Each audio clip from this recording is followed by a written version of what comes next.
What's that? So I'm gonna get them ready. Okay, all right, get ready. Folks, I apologize for the delay in the food, but we're rappers, so we can handle that. We got a number of special guests here today, so we're going to have to move quickly. Our legislative representative has to leave early, and the president has another appointment. So I'm going to have to decide who should be first, the president or the legislature. The money man. Okay. The money man. President appointed y'all with new legislators, so close to the mic. I need to get closer to the mic. Yes. I'll bring the mic closer to me. Yeah. I know how to handle these things.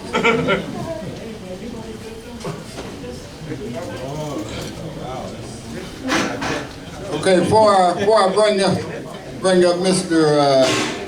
Gallup, Representative Gallup Franklin. Doctor. Doctor? No, okay. Farm D. My daughter's in the first Farm D class. Just thought I'd mention that. I got a couple of brief stories I'm going to tell.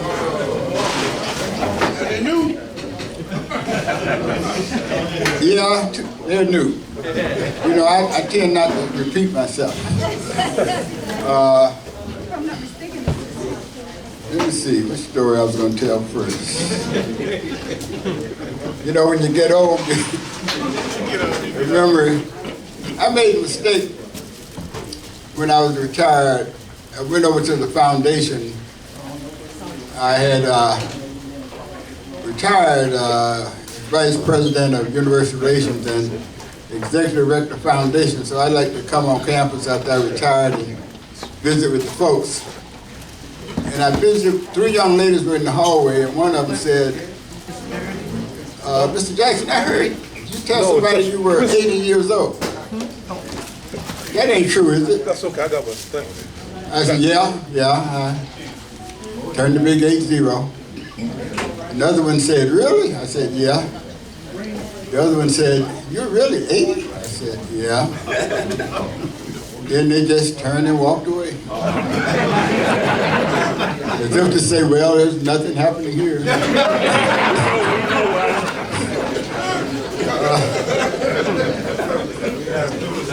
There were students in the room, I remember that.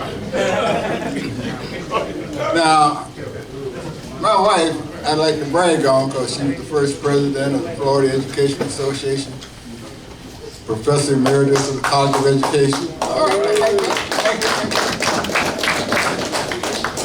We were watching TV last night, and there were some dinosaurs on the TV. And I said, boy, those dinosaurs were large. And she said, we're going to have some live ones at the fairground next week. I said, live dinosaurs? She said, yeah. So, you know, she getting old too. She's 80, but just turned 81, but real proud of our ages. But I had to tell her, baby, ain't no live dinosaurs going to be at the fairground next week. But that's the last of my hilarious stories.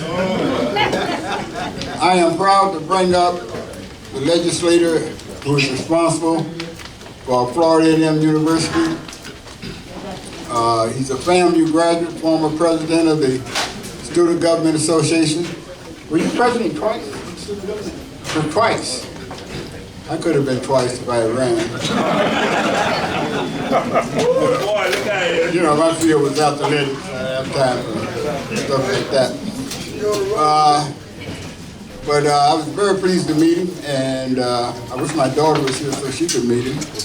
But I can tell right away this guy is kind of special, and I think he's going to do great things for the city, the state, and for Florida A&M University. So I'm very proud to bring up Dr. Gallup Franklin, Representative District 8.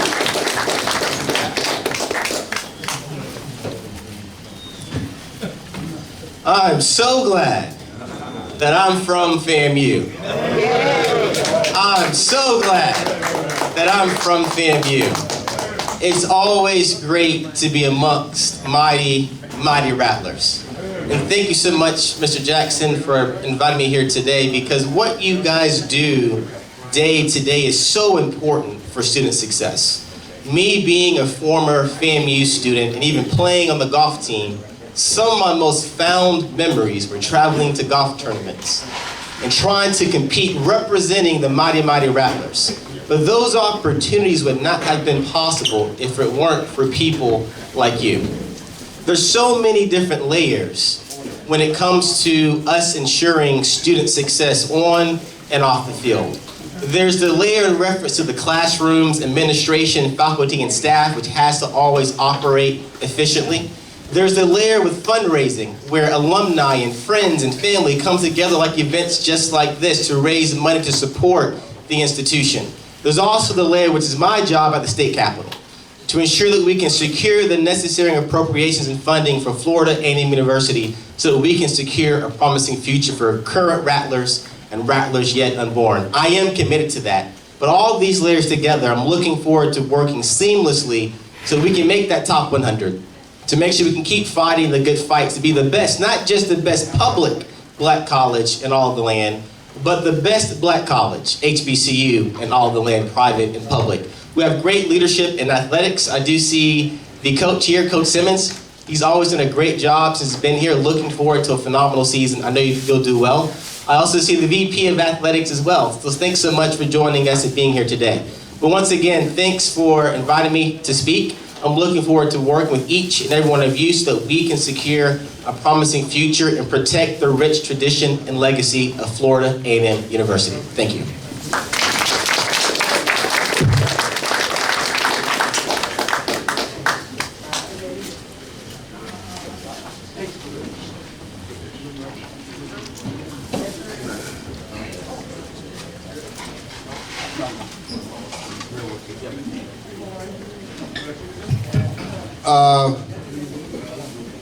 This next gentleman needs no introduction. I am not exaggerating that if it was not for Dr. Larry Robinson, I don't know where FAMU would be today. He's come to our rescue 3 times before they got wise and made him permanent. So we don't intend for him to ever leave. Mr. President, you have a job for life. But FAMU, I've lived with FAMU for 40 years, and we've had some ups and downs, and some of the downs have been spectacular, and on 3 occasions, Dr. Robinson was there for the rescue. So I'm very pleased, ladies and gentlemen, to announce the president of Florida A&M University, Dr. Larry Robinson. Thank you, Mr. Jackson, and your senior years. I guess I can refer to you that way. But anyway, I'm not quite 80. I just look old. Sorry about that. I tell people that I have been working at FAMU. I just celebrated another milestone on January the 13th of this year. Right, I started on January the 13th of 1997. And these last 55 years working at FAMU have been spectacular. Now you gotta think about that for a minute. They have been just spectacular. Anyway, I've had first of all, I want to thank Representative Gallup Franklin for the work that he's already done. Where did he go? Is he gone already? Yeah. Okay, well, anyway, he's done a great job representing this institution as STA president twice, but also president of the STA organization that sits on the board of governors, and he served us well in that capacity also. And so I'm really, really proud of Gallup. He's been the kind of student that exemplifies what we are, who we are as Rattlers. Speaking of students, we have 3 right here from our architecture program who are joining us today at the invitation of Eddie Jackson. He felt bad having sat and taken their places in the hub all these weeks, so he invited them here. So welcome to 220 Club. I really want to thank you all for your generosity. It has made a difference, as you just heard. It continues to make a difference.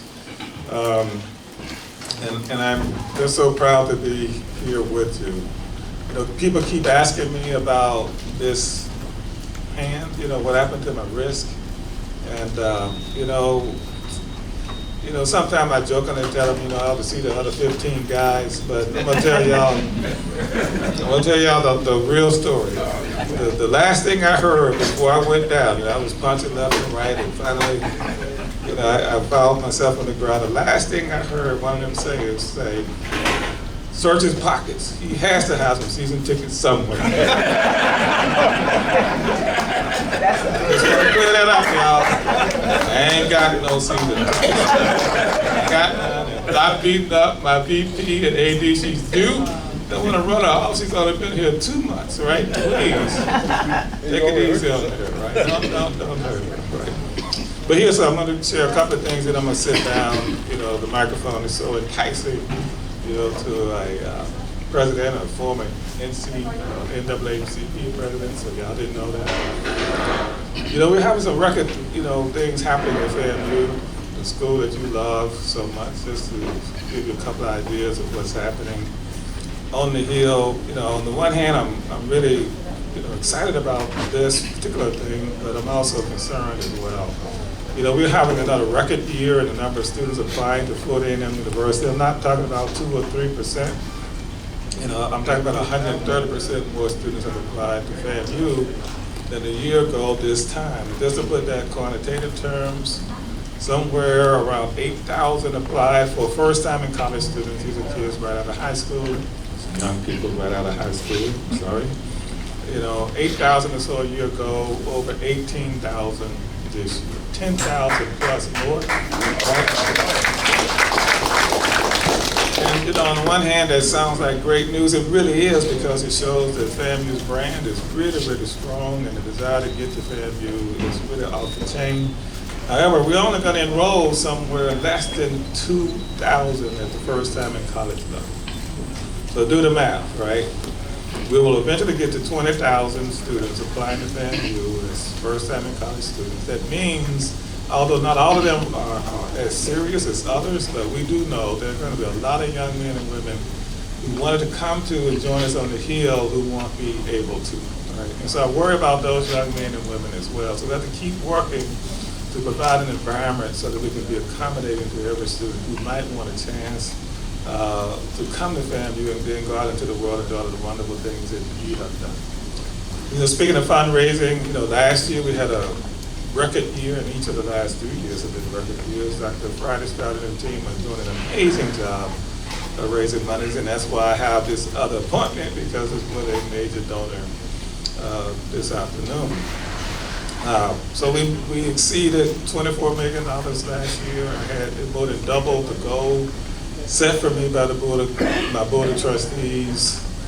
Seeing how well we did last year, they decided to up my goal to $15 million, and we came into 2023 having already exceeded that. We're approaching $22 million with a few months to go, and with some of you out there, I know we're going to get past that $24 million, right?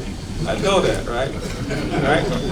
So it's another record year there. We had a record year in research funding, over $75 million, and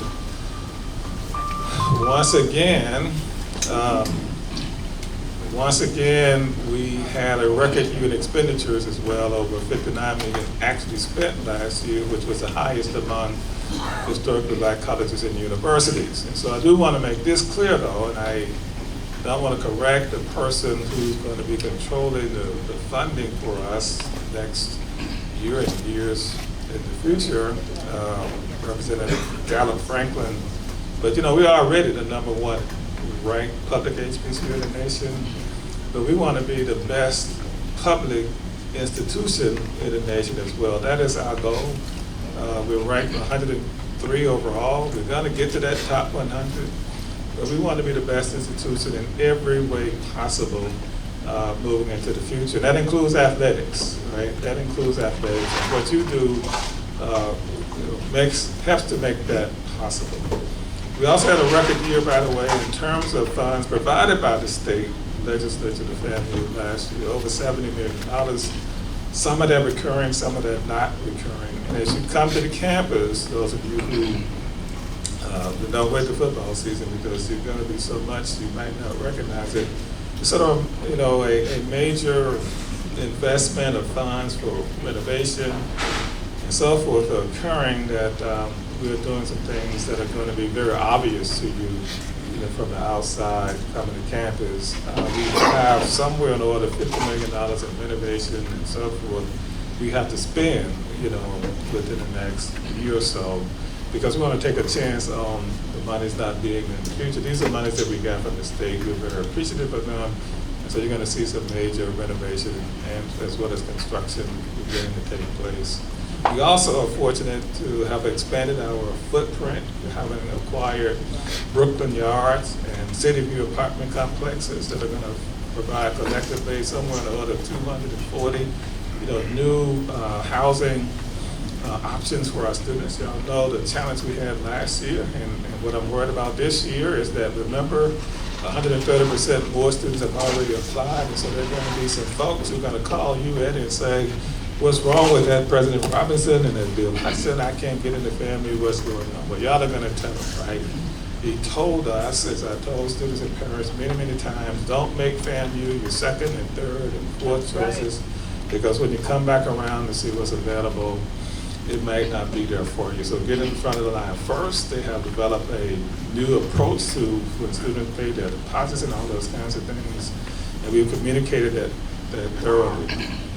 We decided to shut down the presidential tour for the spring semester. We have already outdone ourselves with where we are now, and now what we talk to students about, and students that we're talking to now are students who are 6th, 7th, 8th, 9th, 10th graders. Right? We want them to get on the path to FAMU early so they understand, and their parents understand what college readiness is really about today. So it's been a great year for us at FAMU, and it's not because of me, it's because of people like you and a wonderful team of administrators and staff, faculty that we have on the Hill that's making all this happen. Right? I just stand up and take credit for it. Those people really, really work hard to make this happen. And I think y'all know that, right? Because some of you have worked there before.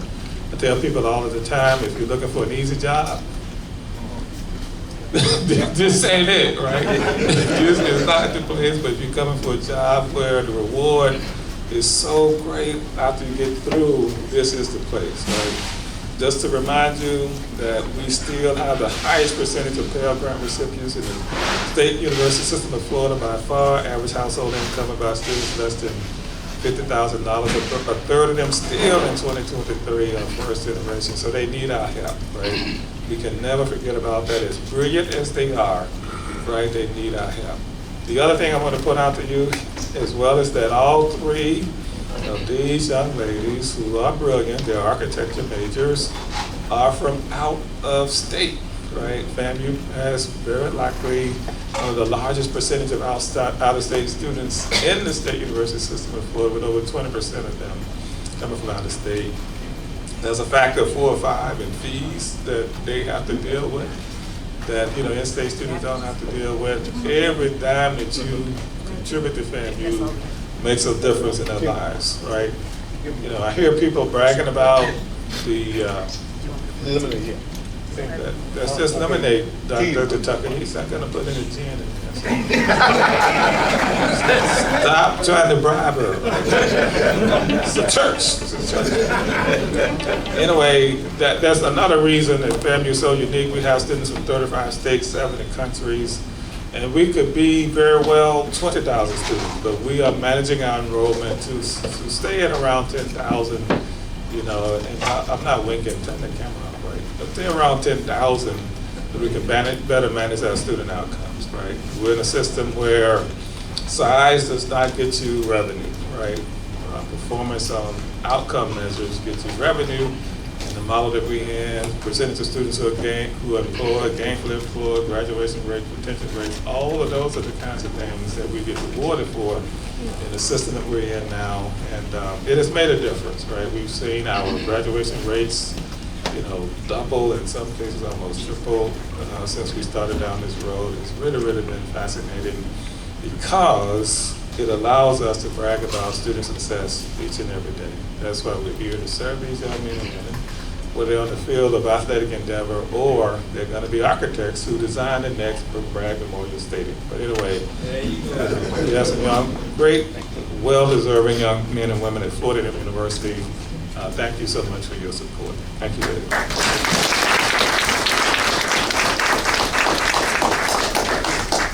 Mr. President, I want to apologize for what happened to your hand, but I was badly in need of season tickets.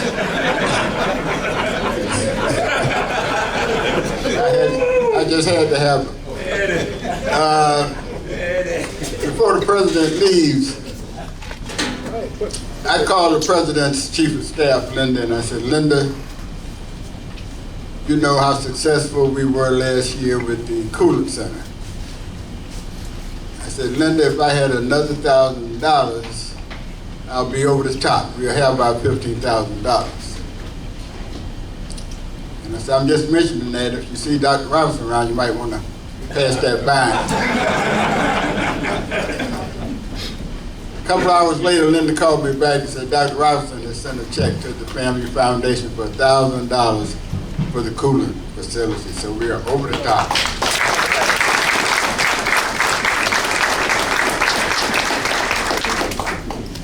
By the way, Dr. Robinson, we need $10,000.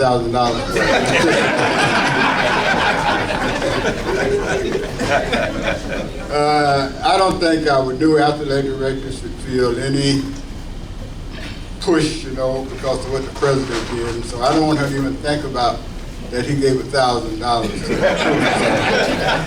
sent in 500 a week ago to the athletic fund, so. Coolant Center? Coolant Center? It hasn't been designated. Okay, But I sent in 500 last week. Well, if it hasn't been designated, I want to say, ladies and gentlemen, please welcome the greatest athletic director in the history of the University, Ms. Tiffani-Dawn Sykes. She has promised to answer maybe one, maybe two questions today. But our reason here today is to celebrate our raising $15,000. And I want you to know this, and the athletic director as well. I called Paul Boudreaux, the owner of the company, and I said, you guys have been discussing raising the price. And he said, Eddie, let me tell you, I had so much fun in Florida A&M. If we raise the price, you guys don't have to worry. It will remain $15,000 for family. So, hey. So it's a great pleasure now for me to welcome Vice President of Athletics for Florida A&M University, Mrs. Tiffani-Dawn Sykes. So I do want to begin by thanking all of you for your generous contributions for this coolant system.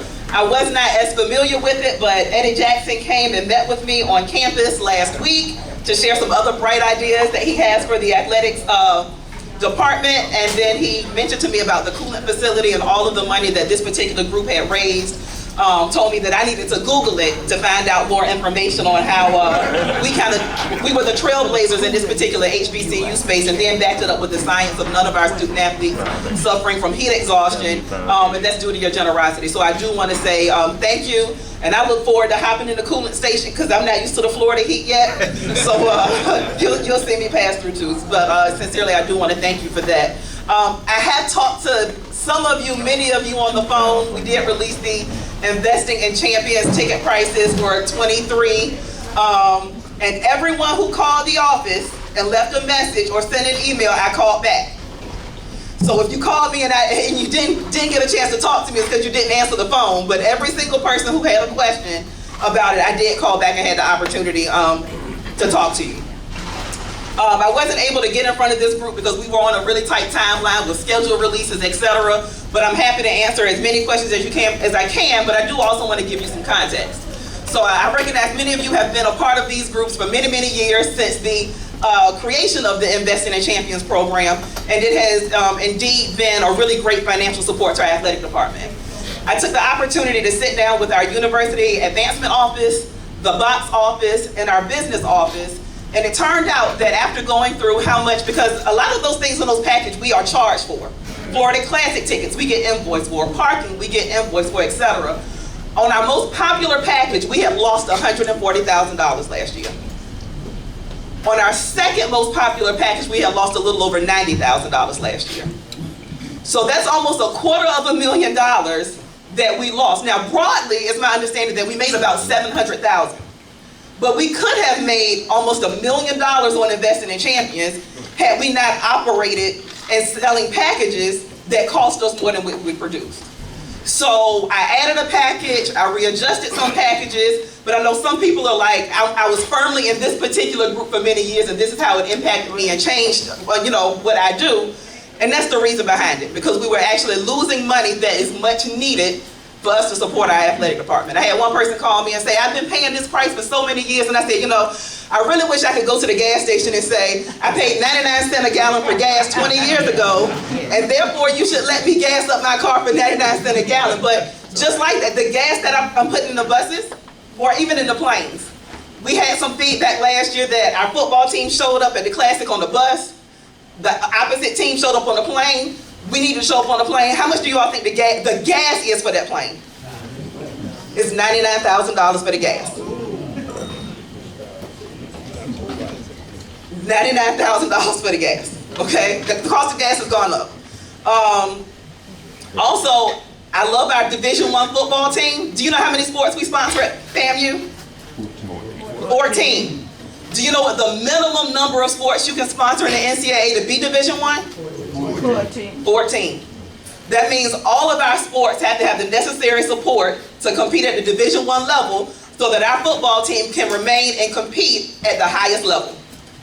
So just as an example, the SWAC changed the legislation for softball. They used to play 2 games on Saturday, 1 game on Sunday. Now they play 1 game on Friday, 1 game on Saturday, 1 game on Sunday. What's that mean?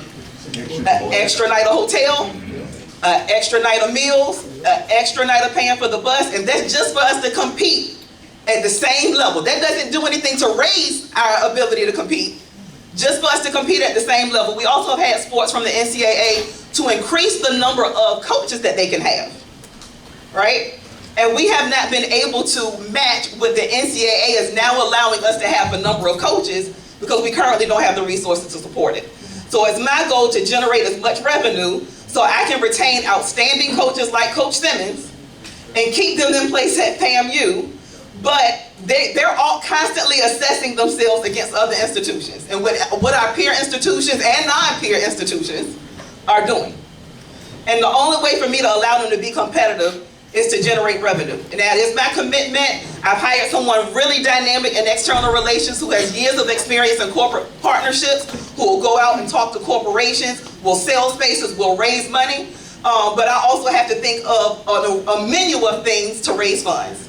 So I did want to at least give you all of the analysis and all of the data that went in. We did take a lot of time to really analyze the ticket packages, and I think we're going to have a really good product. And I'll tell you this, the 2024 football schedule is already done. We have 5 home football games, and we have the return of a MEAC rival that y'all are going to be so excited about that if y'all don't renew your packages for this year, y'all going to be standing outside next year. Y'all kind of giggle, but I'm telling you, you all are going to be so excited when you see this schedule that I don't want you to miss out. I'm going to do a joint release with the athletic director from the institution, so it'll come out soon. I'm going to try to get it out before the Investing in Champions package comes out, but you're going to be really excited. But I can guarantee you 5 home games. We're 1 game away from finishing the 2025 schedule. So as soon as I got in, I started working on 2024 and 2025, so we can get you information as quickly as possible.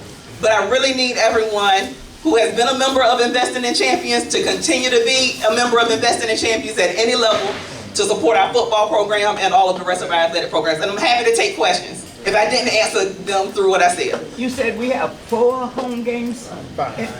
In 2024, we have 5 home games. Not this year. I hate to be It must be one out of town that's considered home on the schedule. That's for 2024. Not 2024. Oh, yeah. I got it. I got it. Does it sound like I got it? Because if it doesn't sound like I got it, you might need to stay. I got it. I need to be about something. I need to give it back. No, I have Markel and Brittany. Even though he let Dr. Walker get to you. Yes, sir. Question. in those future schedules, will we be dropping those Division II teams? We have, for next year, I know it's not 2, it might not be any. We don't have any Division II teams next year. How you like me now? Oh, yeah. So what is the lowest champion, package? So I'll tell you this, right now the lowest package is the Green Rattler, that is $1,000. However, our 3 more, what's the word I want to use, most value price packages, so green, orange, and silver, if you purchase your ticket either through payment plan, payroll deduction, or pay for it all up front, if you purchase it before the spring game, y'all are the first group to a second group to hear this, I'm gonna do a 10% discount. So the $1,000 package will be $900, the $1,500 package will be $1,350, and the $2,500 package will be $2,250 if you engage in the Investing in Champions package before the spring game, which is April 15th. Okay, Early bird price. I will be doing that. Yes, sir. That's right. In terms of the price to print the tickets, if you want that option? So I've had conversations with our ticket office. They're gonna come back to me. Oh, the question was, in case you didn't hear, well, have I determined a price to print the tickets? Right. So our ticket office is gonna make a recommendation on whatever the surcharge is, because it does cost us money to print the tickets, and we'll add that as a fee. Yeah. Yes, sir. Last, hold a second. Grant, you go first. He had to turn around to see who it was before he yielded to you. Go ahead. Yeah, that's my third to raise my hand. Now, I want this right here. You know, whatever package it is, can you look at those seats? I bought a package last year for 4 seats. I got 3.5 seats. So, you know what, Markel went with me, it might have been 3 weeks ago now. I took the time to walk the stadium, so I went in every bathroom. And I tell you know what, I think my first meeting here, someone talked about the women's bathrooms. You know what I didn't realize? On the east side, at least, and Markel can help me on the west side, there are 3 men's bathrooms and 1 women's bathroom. Really? Yes, really. Oh, wow. So now it makes sense as to why the women's lines are so much longer. They have a hard time getting in and out because it's 3 to 1 with bathrooms on that side. Markel, do you remember what it was? It was the same on the other side? No, on the other side it was, I think, 2 and 2. So the other side is 2 and 2, and the other side is 3 to 1. So we have many more restrooms to accommodate the men. So anyway, I say all that to say I did walk the stadium. I even sat in the seats in the stadium just to look at the view. So we have seats where if you purchase a ticket, you can't even see the field. Yes, yes. So I asked the ticket office to block those out. And then sometimes people will purchase tickets just because they want to come to the stadium and they won't use those seats. But we would sell them as limited view seats so that you would know that in advance. But yes, I did walk the stadium. I sat and looked at the field from a number of perspectives. I went through the concession stands. I went through the bathrooms. We have a lot of work to do. So that's why I had to go up on Investing in Champions prices. Yes, sir. Last year you had to have $1,650 above to sit in E. Is that still? It's still the Champion Rattler package. So that was $2,500, $2,250 if you buy before the spring game. So in order to sit in E, you have to get the $2,500 package above? Champion Rattler. So it was Champion Rattler last year and it's still Champion Rattler this year. Yes. I'm looking at the Investment Champion online. You mentioned you give a 10% discount on the orange, green, and the silver. Would you be willing to do the same thing? The silver one, wait a minute. You said silver? It was the first 3. I know one is orange, one is green. What's the next one? Okay, champion. Is it champion? Yeah. So then it's orange, green, and champion. But would you be willing to consider the silver one? I know it's a little more money, but would you be willing to consider a 10% discount on that one? I think it's $3,000. I'll consider it next year. You consider it? You know, I can't hear good out my right ear. I'll consider it next year. Yes, sir. My problem is, for you, my fraternity brother is good, and 1650, remember last year, had a handicap park at the stadium. However, he wasn't able to come up here, thought everything was okay. When he got here for homecoming, his parking was taken, and he had a car in the visitor area. Now the thing about it, I noticed before you got here, he told me, I told him, I said, look man, your package has gone up right at $1,000. He said, well Joe, I'm not going to even just lose a member. The point of it is, this guy has been continuously doing this every year. Last year, it really hurt me, and on top of that, he did not have transportation from the business center because he was incapacitated. Yeah. And so, I'm wondering, excuse me, I know you're new, but I'm wondering what can you do to those kind of people? Because he lives in Boca Raton. So I'll tell you two things about parking. So one, another thing that was taken into consideration when redoing these packages is we had people purchase packages at different levels later in the year, including a Legacy Club member was a $25,000 package, and we had already gotten rid of all the parking. So I had a number of champion investors and above who were parked at the Welcome Center because we had run out of spaces. So that's another thing that led to the reconfiguration of this. Now, as far as the accessible parking spaces, it is illegal for us to sell them. That's the law. So what has to happen is, if someone is an investor and has access to Bragg Memorial Lot, the accessible spaces are done first come, first served. But legally, we are not allowed to sell, and I know it's been done in the past, but legally, we are not able to sell accessible spaces.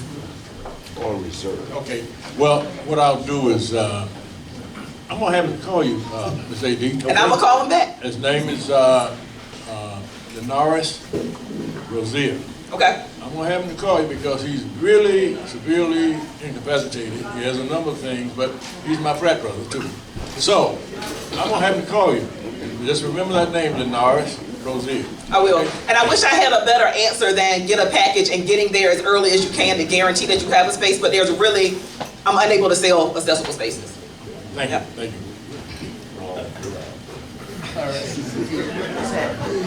Madam A.D. Yes, sir. My question is this. Have you gotten your team in place?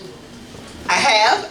Now, so with your team in place and you've had time, we will not have the kabakos and the buck don't stop here type of things going right the upcoming season.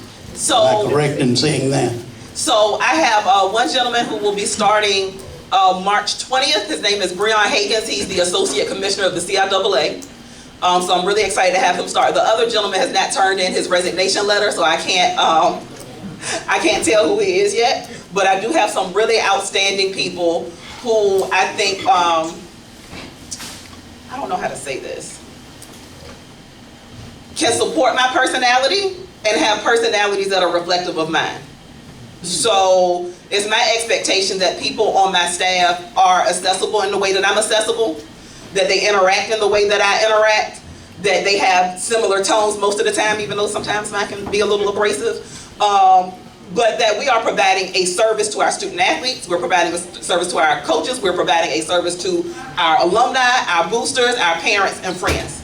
So when I'm hiring people, that is the most important thing to me. And I shared this, and I was in tears yesterday, and Markel can attest to it, in a meeting with my coaches, my compliance staff, and my academic staff. And one thing I've always told people is if I have someone who can do 100% of their job, that's great. But if I have someone who can do the job at an 80% level, and they love HBCUs, they're committed to the mission and values of Florida A&M University, they understand how to work with the profile of our student, I'll teach them the other 20. So it's more important for me to find someone who fits that type of profile and has the capacity to learn than someone who knows 100% of their job and they come in at 8:30 and they leave at 5 o'clock and won't put in the extra work to deal with our student athletes. So I think when you have the opportunity to engage with the people I've brought in, you'll be able to see that reflected in them. So we can say that you're here for the long haul and that we have an AD that will not be looking to further her and her partners, or not partners, team higher. This this is my dream job. Now, I can't speak for the people that I That you're hire, bringing in, right? but The people I hire, I in fact want them to come and if they want to be with me until I die or retire, that's great. But if they want to learn from me and learn from FAMU to position themselves to get whatever their dream job is, like I have the opportunity to do, then I'm going to support them in that way too. Thank you. Thank you. Yes, sir. But those investor champion people that have built up a plan over the years, and I have free parking in the parking lot, and I pay extra for extra park. Okay, the package don't call for that third park, so how much more is gonna cost me to keep that extra park? Because I like the tailgate. I very seldom go on the tent. I don't need the tent. My fellowship is with the people out in the parking lot before coming to the game. So what's gonna happen to us? So right now, there are no plans to sell additional parks. I already have parks. I have 3 parks. Right, but beyond your package, right now, because remember I just said we had people who were investing in Champions members who did not get parking. So the only way for me to right size that is to provide parking that is in accordance with the package. So in other words, we can't have no more parks than what our package called for. Right now, it's no more parks than what's allocated in the package. Now, if we get close to the season, we have available parking, I'm happy to revisit that, but right now what I have is a deficit in inventory and parking. If everyone from last year renewed, I don't have space for everyone to park. That wasn't the question, I think. The question was, could he purchase additional parks on top of his package? And right now, no. So I will reassess what the inventory looks like once. So what I also did was I asked for the people who do payroll deduction and payment plans to have it extended beyond the fiscal year because they got a waiver to do that last year. So that once they go on sale, there you have the opportunity to make 8 payments towards the package instead of a reduced number, because I wanted to be mindful of shrinking the amount of money that comes out of each payroll and out of each payment.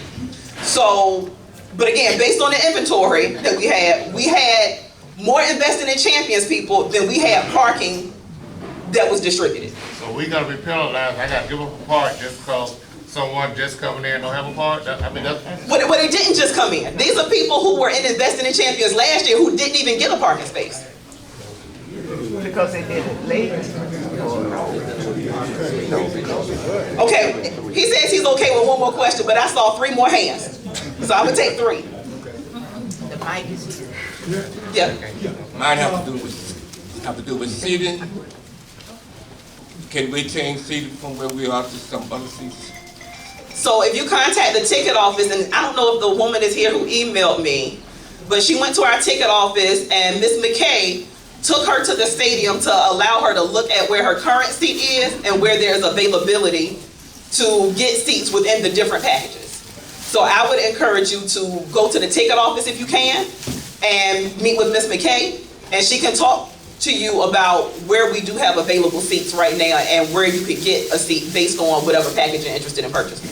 Okay, and the second one is Hold on, I said 3 more questions, not 2 for 1, and then, no, go ahead. Go ahead. I'm sorry, but the parking space that we was assigned last year, we would have the same parking space? Okay, that's a great question. So with parking, the parking area is being resurfaced, okay? And for those of you who tuned into the Board of Trustee meetings, that's not a secret. So the 900 row of parking has been completely eliminated. And then the Department of Transportation, whomever the organizing group is, we have to widen some spaces, and we also have to widen the traffic pattern. We're also losing a few spaces because of the installation of the new scoreboard.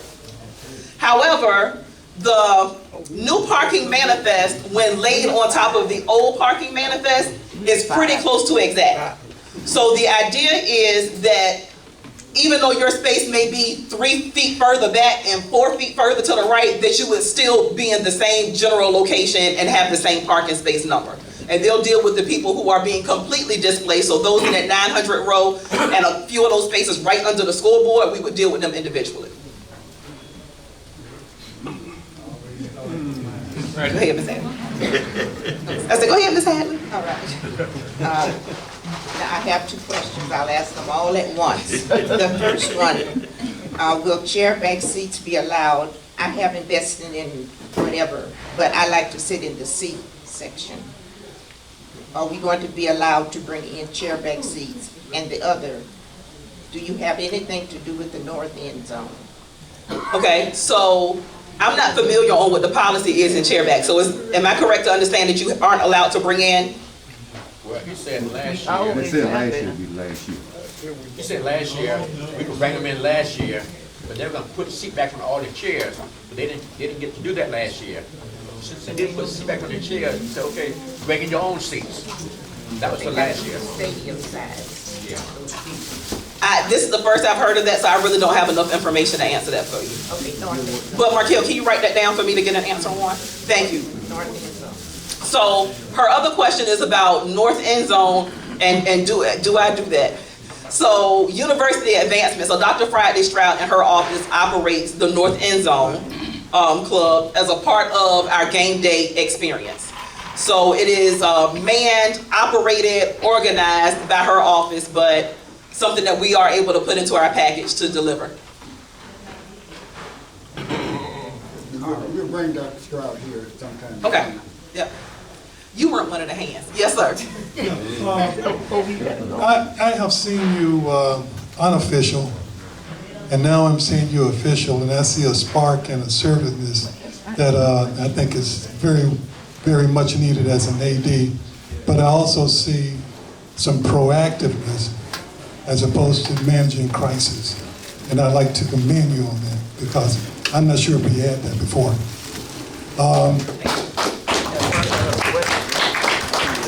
And some people may refer to it as being abrasive, but I think it's assertiveness that you have, okay? And I hope that your team joins you with that same kind of spirit. My question is, the ones that were in Section E that may not have had the package that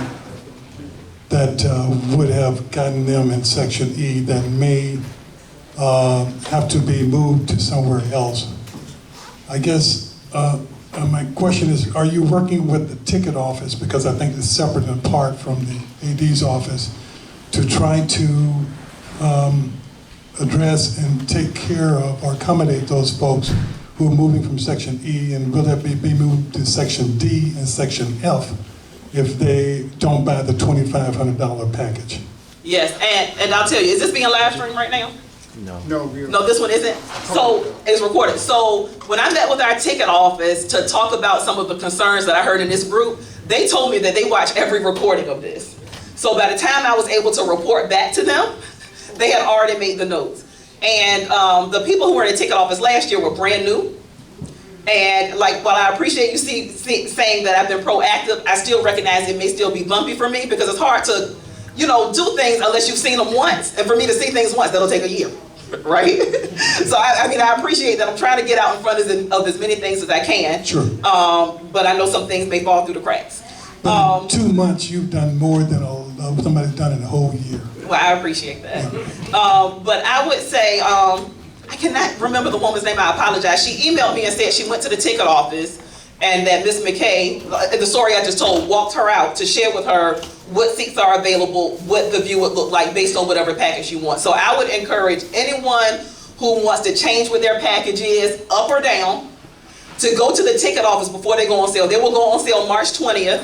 I'm also gonna have Vaughn, who's not here today, do like a Facebook Live and probably an Instagram Live to allow people who don't have access to this particular space to answer as many questions as I can as it pertains to investing in champions as it relates to the information I'm sharing with you today. But I want to encourage anyone who's here who can get to the ticket office, who has a question about last year's tickets, a question about this year's tickets, etc. And they've been walking people, because that's my expectation, that they will service you in that same way. My comments were not to downplay Mike Smith, who I think did a great job as interim, but it was just to compliment you. Okay. Well, I'm able to do what I do because he's there as a resource for me. Thank you. So, yeah. When will single tickets go on sale? They will go on sale March 20th. Oh, everything goes on sale? I believe everything will go on sale. We were working on the graphic today right before I came here. Okay. And that was on the graphic season ticket sale. So yes, March 20th. I want to say I'm 90% on that, not 100%. Yes, sir. The gentleman with the best pants on today. Have you seen his pants? They got $100 bills all over them. And they have been laundry too.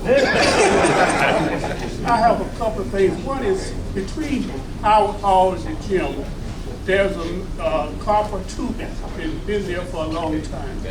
Will you, it's not your job, but will you tell someone to please get that tubing out of there because someone's going to trip over it? So there's tubing between, you said Al Lawson and, where is it? Howard Hall. Howard Hall. Yeah. Can you write that down for us to look at? Okay. Thank you. Yeah, we'll take a look at it. All right, thank you. And the other thing is, you know, discipline is freedom. There's 4 signs, I emailed you about this, I don't know if you got it or not. But there are 4 signs by the ticket office says, reserved for ticket office only, 20 minutes. People park there for a long time. You know, I like to have the freedom to walk up, to park my car, and everybody else would also go up to the ticket office, spend our money, and then leave. So will you be so kind to discipline those people who they park their car there and think that they can stay there all day long so we can have the freedom to enjoy our spending our money and throw it in. Yeah, they park in my space too. Well, please. And so I think one thing, we rely on this company called Rhino to do a lot of our game day management and support. But one thing I think that we have an opportunity to improve on is making sure that everyone, since they're an external company, but we need to make sure that they're aware of everything, of our expectations. So moving forward, it's my expectation that the person who will do my internal operations and oversee facilities and events will have a pre-game meeting with all of those external support people and let them know this is what we expect in all these areas. So thank you. It's on you. I mean, I'm happy to stand up here and take as many as you. I don't want you to work yourself out. We only have 15 more minutes. Oh, because I have another meeting. Yep. Coach Simmons has. Oh, Coach Simmons has to talk. Were you his boss? And I'll tell you, and again, I know this is a football affinity group, but when I got here, I found out that our baseball team, men's track team, women's track team, tennis teams did not have hot water in their showers for a couple of years. So the new CFO, Rebecca Brown, when I told her that, she got someone over there in 30 minutes. And since then, we have done a full detail of all of their locker rooms and team rooms. We put new floors in all of the showers. We've had hot water pumps installed. Again, I recognize this is a football affinity group, but I also said I need all of these other teams to be successful for us to maintain a Division I football program. So that's just a small update on the types of things that we're doing over there. These gonna be the last 2. All I want to know is, can I go renew today? Can I go renew it today, or do I have to wait till March 20th? You have to wait until March 20th. But I think if you want to get a good idea on your seats, I would go over there today and have a conversation. 2 questions. This is the last. I said the last question, not the last 2 questions. Okay, go ahead. K-12 prices. K through 12 prices for kids, grandchildren, great-grandchildren. Are we gonna do anything about that? Last year we had to pay the same price for adults. It's my understanding that it's 3 and under get in free and everything else is the regular price. I think we will probably do a special pricing for students for that Lincoln, California game to try to get as many people there, but right now I think that's the only one we've identified for a reduced price. This stadium, when are we gonna start finishing up the renovation that's supposed to happen this year? A little louder now. The renovation that's supposed to happen this year? Yes. This is the first I've heard about a renovation we had a chance to talk. for this year. So his question was about the renovations that are scheduled to happen this year. And Coach Simmons, do you know anything about the renovations for this year? Ladies, the bathroom. Yeah, I mean, the bathrooms need a lot of work. Now, it's my understanding that in the previous plan, the bathrooms were included in it, but then the upgrades to the bathrooms had to be eliminated to take care of other structural enhancements. Right. Everybody recognizes that there's some work to do in the bathrooms. So I don't have a timeline on it. I don't know that it's this year, but this is certainly a priority and conversation that I have with our CFO, because that's who oversees facilities. School board. What about it? What's the process? Oh, the bid has been awarded to a company. That's the bid for the school board has been awarded to a company. I think it should be fully up and running in July. Yeah. Not a question. This is not a football only club. Okay. Well, I appreciate all that. sports and the band and other special. Well, thank you for clarifying that for me. The quarterback club threw me off a little bit. Well, it was originally. Originally it was. Am I off the hook? Yeah. Yes. Again, thank you. I appreciate you all, and thanks for putting up with it. Tiffany, I saw you dancing on Twitter. I wish the other people could see it, but when it comes to Twitter, Facebook, I don't think they will. Did they see me playing spades? Okay, Did y'all see me playing spades on Twitter? Did you win? Look, me and my partner, we had a 3-0 lead, and then she reneged. So if you come up to a home baseball game and walk over the hill, you can catch us redeeming ourselves. You can't work on the at spades FAMU table. and not win at the Winston Speed. If you don't bring your cards, a dust game is big with. That's the round you can. They don't play those spades. They didn't play that at South Carolina. Play down at the clubhouse. After that director spoke to the people in Jacksonville, and I've heard nothing but just wonderful things. She turns people on. And then after the meeting, I guess they went partying or something. That was the Florida Region alumni meeting. Florida Region alumni meeting. So I understand she's all over Twitter, get down. So I'll enjoy watching that, but I know the rest of you will wonder, what is Twitter? Anyway, young ladies, they all come up and they want to take a picture with you, Coach Simmons. Oh, sure.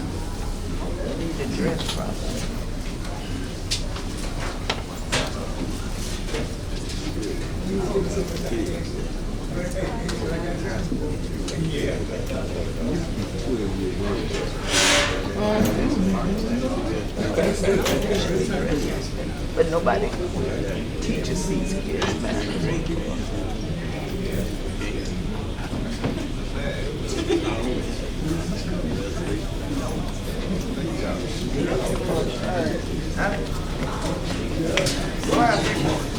The parking has a problem. They didn't ask for a picture with me, and I invited them here.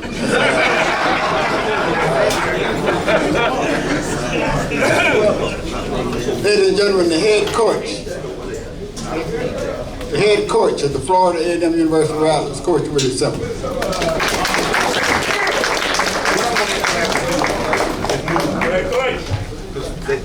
President took my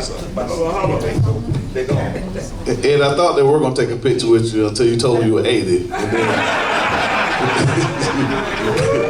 you probably did yourself in, no doubt. And apparently, I guess AD Sykes. Marquez, can you grab boss real quick? Do we have budget in the? Do we have money in the budget to get me a bodyguard since they're jumping on people for tickets now, season tickets? They beat up the president.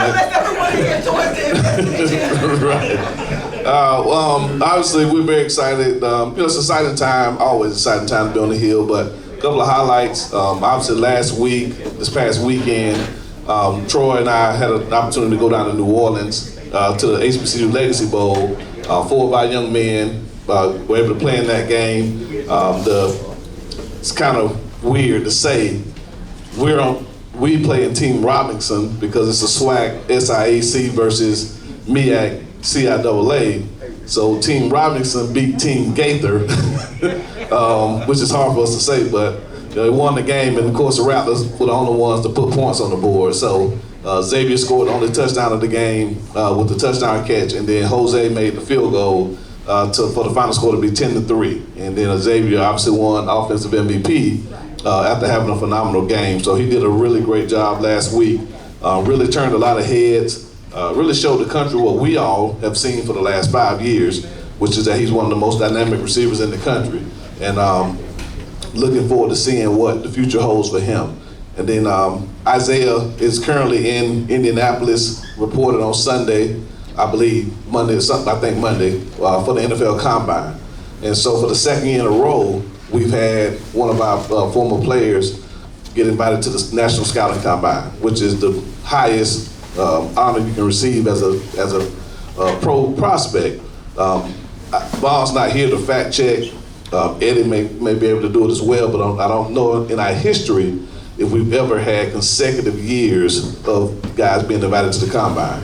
And so again, that's a huge accomplishment. Obviously Marquise went last year and had a great showing, and then we anticipated Isaiah having the same type of showing. I think they start working out, I think tomorrow. They'll do their 40-yard dash and all of their jumps and lifts and all those things tomorrow. So we all remember Isaiah. Y'all probably remember seeing him up here a few times. He finished the season with us weighing around about around 222 pounds. I think he's gonna weigh in tomorrow at about 238. And so he's done an amazing job, put on about 15 pounds of muscle to go and obviously, show those guys at the highest level that he can play and sustain himself at that size. And so I think his plan is to do everything up there, do the weigh-in, I think today, and then probably starve himself for the next couple of days to lose some weight to run a fast 40-yard dash time. So I think that's his plan. But we anticipate him performing extremely well in that. He's a great athlete, can really run, can really jump. So we think he'll have one of the top showings of all the defensive linemen at the Combine. And then we set our pro day for March 30th. And so we anticipate all 32 teams being here on March 30th for our pro day. Last year we had 31 of 32. The New England Patriots was the only team that didn't show up, and we anticipate all 32 of them showing up this year. So exciting time for the football program. A lot of positive things going on. We just honored I think 20 of our guys the other night at the academic recognition at the basketball game. And 8 had a 4.0. 8 of our guys had 4.0 GPA, so they're really committed to getting it done in the classroom as well as the football field. So we're in our last week. Tomorrow has to be the last day of what we call our fourth quarter program, which is our early morning conditioning drills as we prepare for spring practice. So we'll be out there early tomorrow morning at 7 a.m. Putting the guys through various drills, and then we'll start spring practice next Tuesday, March 7th. And so we'll have 3 practices next week, Tuesday, Thursday, and then Friday. And then obviously we'll give the guys spring break off, and we'll come back after spring break and finish the last 4 weeks on a Tuesday, Thursday, Saturday schedule, with the exception of Easter weekend. We'll go back to a Tuesday, Thursday, Friday morning practice schedule. And then the spring game will be April 15th. And so looking forward to that. We'll still have our draft like we did last year on that Wednesday. And just like last year, we're gonna raffle off an opportunity to have guest coaches. And so we'll look forward to seeing that come, and look forward to you guys being able to get in the locker room and give a great pregame speech. And so again, but just excited about the direction of the program and what we've been able to do. We're excited about obviously the direction of the entire department under the leadership of VP A.D. Sykes. We've had the financial aid meeting this past week. We had a budget meeting yesterday. And so we're all submitting our budgets for this coming season. And so we're trying to fiscally do things responsibly to make sure that we continue to put ourselves in a good place. But obviously we need your support, right? We cannot do what we do without your support. And so people ask all the time, well, what can we do to support and all that? Obviously we know you gotta continue to give, but season tickets is probably the biggest thing that you can do, because that, more than anything else, helps us build our budget.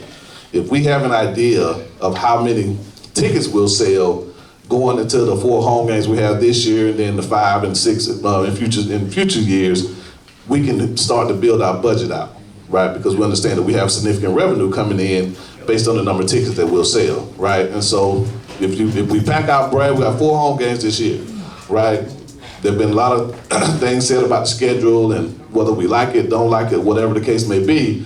Just understand we schedule to try to, one, position ourselves to accomplish our ultimate goal, which is the Celebration Bowl, win the SWAC championship. And so when the decision was made to select another Division II opponent, it was made because we either had the option to play at home, and Division II team was the only one that we can get, or take another game on the road and try to go get a guarantee somewhere and play somebody, but then that would only give us 3 home games in Tallahassee, which none of us want. And so there were some tough decisions that had to be made. It is what it is. Again, for the last 2 years, we've gone and tried to, after losing to Jackson, we've gone and tried to make it to the FCS playoffs. First year we got in, last year we didn't, with the identical resume and identical record. So after having a conversation with VP Sykes, we decided that our goal is to win the SWAC championship and to go to the Celebration Bowl. That's it, right? So yes, strength of scheduling is important, but for us it's important to prepare us to win the SWAC championship. The game that was in question was the week before the Florida Classic. And I don't know if any of us would feel good about the week before the Classic going to travel to a Power 5 school to play a guarantee game, just to make some money. I'd much rather bring a Division II opponent to Tallahassee the week before the Florida Classic, because there's a good chance that our fate may be riding on that game, just like it has been many of our years. And so that was the decision made to play Lincoln. And next year, luckily they gave us a lighter schedule, so to speak, this year. The next year, they're putting us through the gamut. So we got 2 FBS opponents next year, as well as 2 FCS opponents with our 4 out-of-conference games. And so it's kind of a give and take. So we're a little bit on the lighter side this year, but it's really front-loaded and heavy next year, right? And so it kind of balances itself out. But we're excited. But again, thank you guys again for the cooling station, like Eddie talked about, and Tiffany. It was phenomenal for us this past year. We cut our number of post-practice emergencies, so to speak, down to 0. We didn't have any situations this past year where a guy had to be hospitalized or taken to TMH for IVs after practice because of heat exertion, overexertion or heat. And we really significantly cut down the amount of IVs that had to be given after practice. And that was a direct testament to the work that the cooling tent, BRZ is being called, the Body Recovery Zone, was able to give to us. So we're excited about bringing that back this year, and we think it'll definitely go a long ways in helping our guys. And of course, Lady Sykes, you're more than welcome to come in and sit in as much as you want to. Of course, she ain't really experienced that humidity yet, so that nice hair will be all over the place by around 12 o'clock. So you can sit in there, cool off a little bit. But look forward to seeing you guys there for the spring game, obviously. We'll have our Saturday scrimmages. We will announce the one that we have that's open, and that open really talks to you guys. We're not gonna open it up to everybody, but because of your commitment, because of your willingness to support these guys, we do allow you to come and have an early preview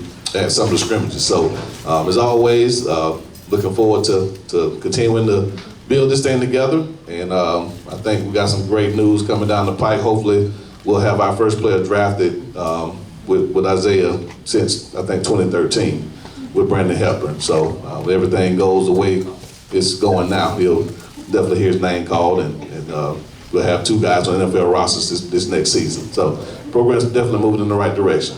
But any questions before we let you guys get out of here? Obviously, the game before North Carolina was a nightmare last year, right? Because of the eligibility issue.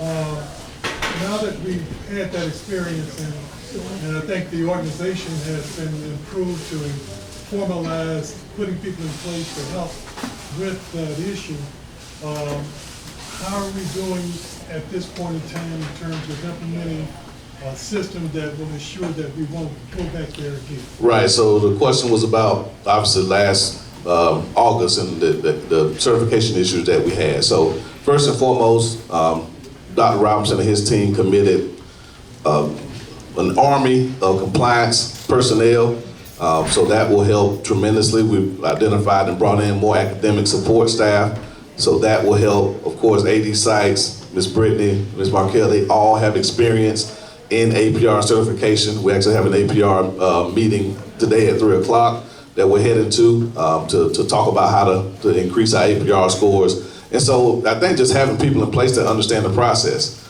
right? Educating our young men on what they need so they're not 100% relying on, advising. That is a huge part of it, but we want our guys to take ownership as well, to know what classes they need to take, to know when they're retaking the course that they've already taken, and some of the issues that we ran into. But I think with our personnel, I feel 100% confident that we won't ever experience those type of issues again. So, go on.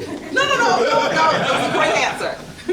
But I do need to leave because I have a 2 o'clock meeting that I need to get to. But I'll tell you all, with the changes in transfer legislation, we're going to be absorbing more transfers, which means that we have to do things differently institutionally to accompany and accommodate these transfers and make sure that they have a successful matriculation. They're eligible when they get here. They're able to graduate when they finish competing, etc. So all my days I'm running together. I don't know if it was last week or this week. I actually presented to the Council of Deans at FAMU. So I had the opportunity to speak to every single dean and tell them what other institutions are doing and what we need to do to mitigate some of the issues that we had last year. So we are going to have the deans do evaluations either on or before student athletes come on their official visit. So there won't be any surprises that they did not meet their eligibility thresholds when they get here for camp or once school is started. Hopefully we'll know on their visit, you've earned this many hours that will cover your degree. This is how many you're enrolled in. If you pass them all, this is where you'll be. You'll come in and be eligible, or you'll need to go to summer school and pass this many hours in these classes to be eligible. So we're working really closely with the deans. I laid out a process with another head coach. I'll talk to Coach Simmons about that today, but we do have a meeting on APR and just laying out. One of the things I said yesterday was, within 10 days of final grades posting at the end of the fall term, at the end of the spring term, and at the end of each summer school term, the coaches need to know where everyone is in progress towards degree. So if someone needs to earn 12 more hours in their degree, if someone needs to change their major to be eligible in their degree, if someone needs to earn an A versus a B to be eligible, that my coaches and student athletes should know that within 10 days of final grades being posted. So that's just part of the plans that we're rolling out with some of this new personnel to try to avoid what's happening last year. Your question for him or for me? Amen. Okay, then I really gotta go. Spring game. Why can't we charge spring game? So it's against NCAA rules to charge for a practice. So the teams that you see, Florida State, Colorado, they're not charging for the spring game. They have some type of event after the game that they're paying for. So Florida State every year has a concert in the stadium right after the spring game. So the $10 that they're paying isn't for the game, it's for the concert that's afterwards. So if we can get Dr. Walker to perform for us after the spring game, then we can charge. And my side, Miss Hadley. So I have been thinking really creatively of what things we can do with the spring game. I don't know that I have enough grant to do it this year, but even if we did like a spring festival where people can bring their kids and we have, games set up, dunking booths, or, etc.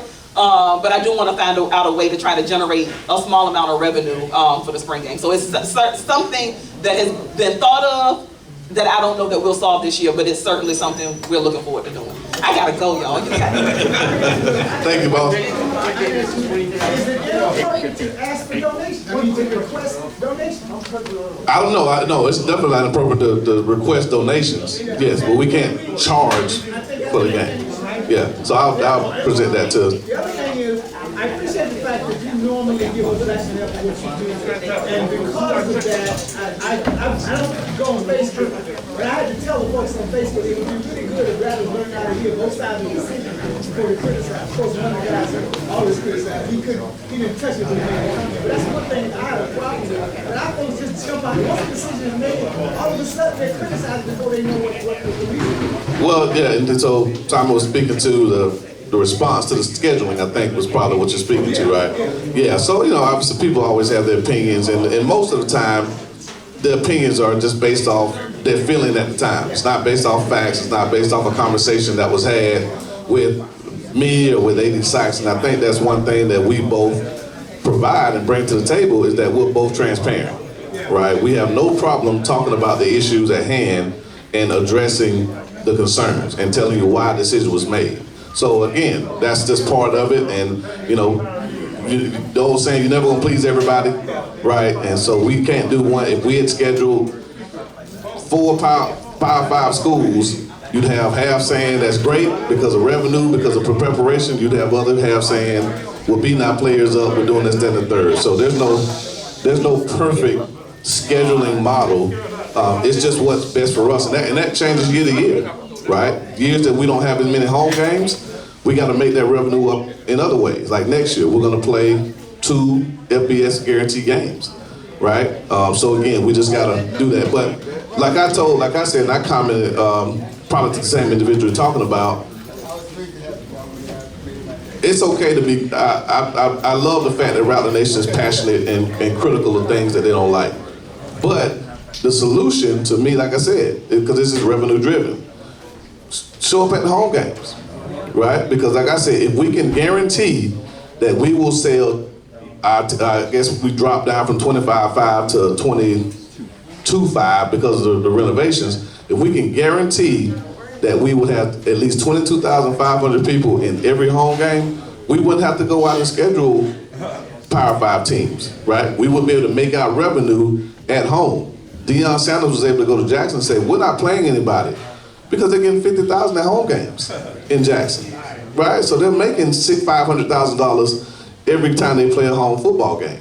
If we go and we play somebody and 10,000 people show up, well, a quarter of those are comp tickets. So you sold 7,500 tickets, you're not making any money, right? And so we gotta change the culture to where we sell out all of our home games, and that will position us to schedule the way we want to. The other thing, the final thing we have to do is make folks understand that the university does not fund athletics. They can't. So we have to do it. Right. So all the people who want to do better, give more. Right. So we had a budget meeting yesterday, and I think, and I told, I think it was either Nicole Murray or VP Brown, that information that we got needs to be told to the masses, because they spoke to that there's Florida statute that says outside of student fees and some Title IX stuff that can be done because of equal rights, there's not a whole lot that can be done. I can tell people, like right now it's about to get hot in Tallahassee. If my AC unit goes out in my office, I can't call physical plant and say, come fix my AC, the way that they maybe can in Gaither or maybe where they can in other areas around campus, because the football facility is not an ENG facility. The state of Florida says that there's no academic value to the field house. So the university cannot support any type of upkeep, renovations, maintenance to the field house. So for us to fix my AC, which I have to do every summer, it seems like, we gotta pay for it, right? We get billed for that. And so that's what people I forgot, that's the other part. Yeah. They can't do it. University can't Right, do it. football the field house is one of the only buildings on campus that is totally independent of the university. So there's really anything we do in the field house, it has to be fundraised for. We have to pay for it out of the athletic budget, right? And so one of the areas that we submitted for our budget is maintenance and repairs.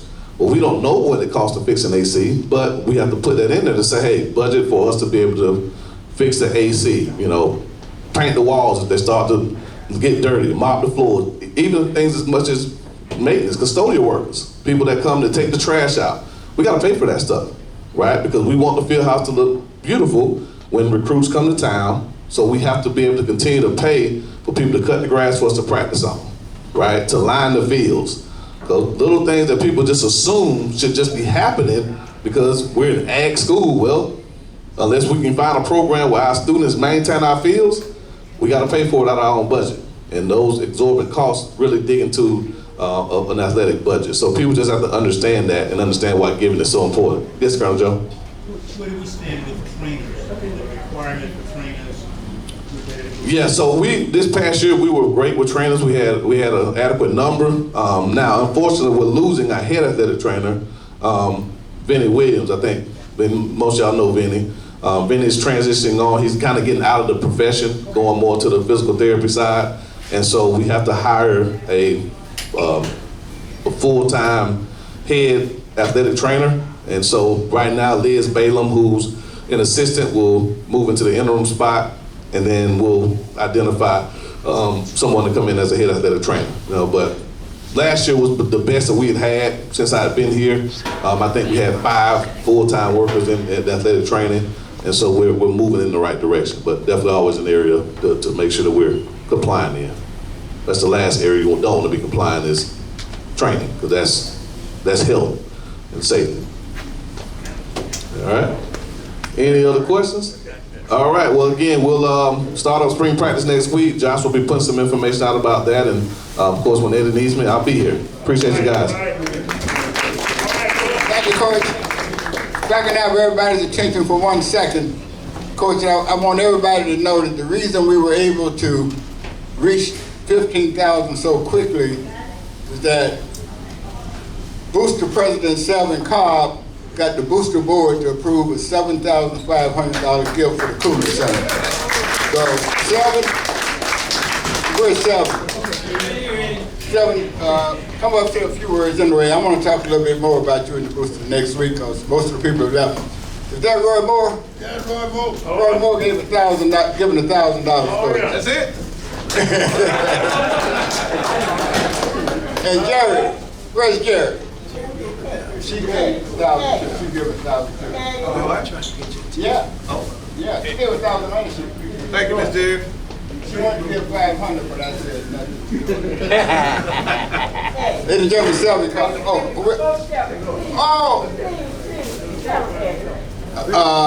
Today is Al Borders' birthday. Could we say happy birthday, Al Borders? Happy birthday, Al Borders. Okay. And Bill Woods. Oh, there he is. Happy birthday to the Rally Boosters treasurer, Mr. Bill Woods. Okay. If I had a melodious voice, I'd sing happy birthday, Bill, but I don't, so I ain't gonna say anything else. But I just wanted to let everybody know, thanks again. The Rally Boosters Board of Directors voted last week to give $7,500 to the Cooling Center. And there is also a large donation that's coming to another program that's not football. So I just want to remind everybody that we do all sports FAMU. Thanks for all your participation and all your support. All right, thanks, sir. All right, folks, remember this is the only place in town you get this kind of information. Yes. Oh, Martha Wilson, is she still in the hospital? Okay, you know how she's doing? Okay.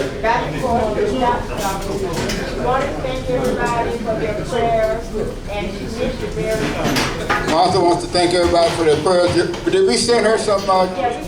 Okay, good. All right, guys, same place, same time next week.